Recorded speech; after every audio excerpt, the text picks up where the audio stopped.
ওই তো ওই শোরটা আসছে। আর জাল পেতে রেখেছি। দাঁড়া দাঁড়া বলছি, সামনে হেঁকে যাওয়া।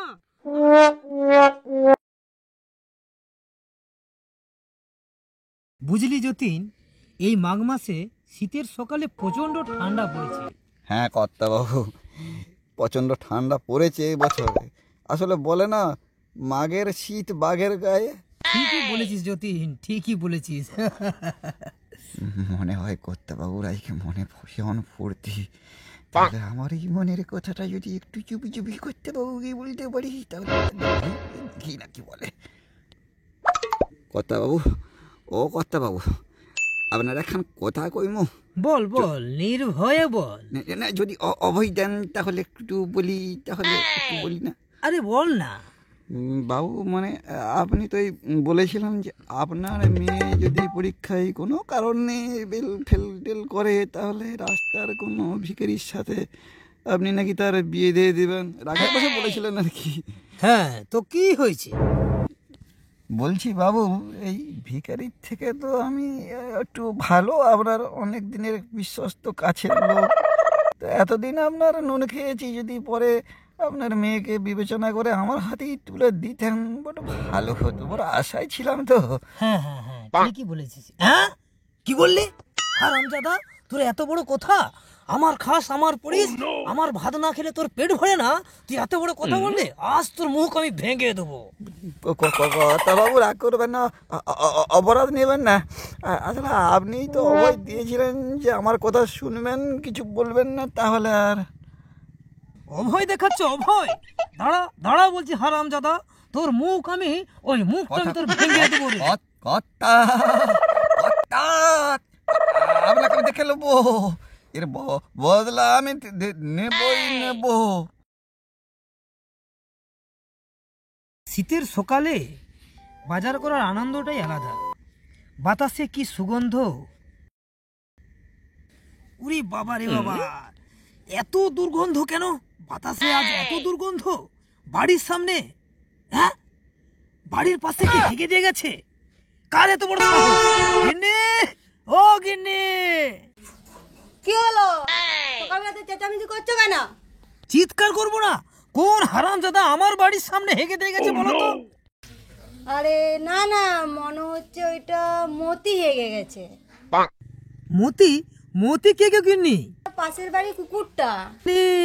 এটা কুকুরের পায়খানা নয়, মাছি ভন ভন করছে। টাটকা হেগে দিয়ে গেছে কোনো শয়তান, কোনো হারামজাদা। আমার মনে হয় কেউ ঠান্ডাতে মনে হাঁক দিতে পারেনি, তাই বাড়ির পাশে হেগে দিয়ে পালিয়ে গেছে। যাও যাও, অনেক করেছ, এবার হাগাটা ফেলে দিকে যাও।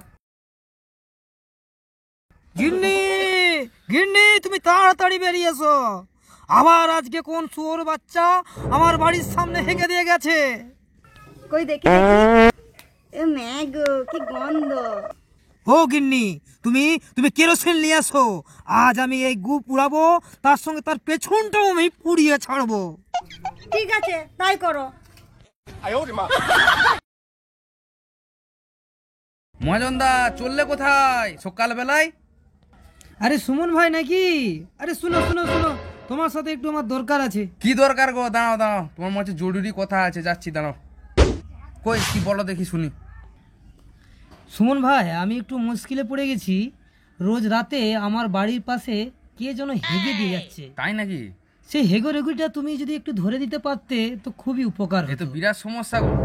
ঠিক আছে ঠিক আছে, আসো আসো, একটা বুদ্ধি তোমার জন্য তো বার করতে হবে। কই কানটা দাও, তোমাকে বুদ্ধিটা বলে দিচ্ছি।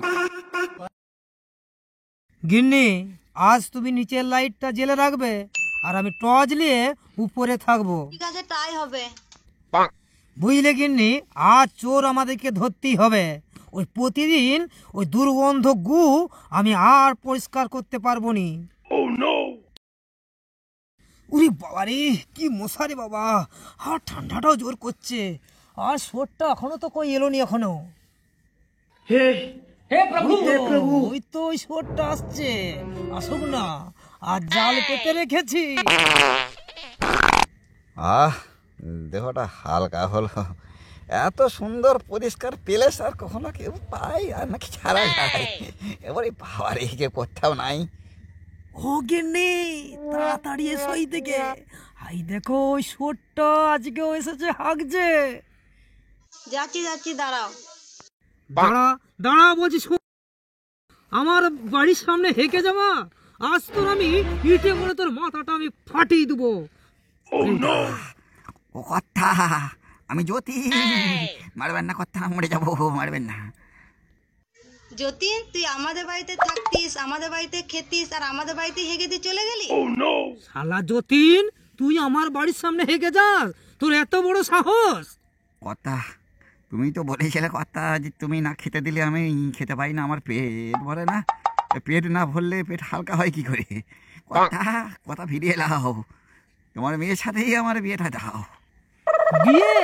গিন্নি বিয়ে বলছে গো? একে বিয়ে তো দুবনি, একে গু পরিষ্কার করাবো। আজ এতদিন আমরা করেছি, আজকে এর গু একে পরিষ্কার করাবো। চল, চল, চল।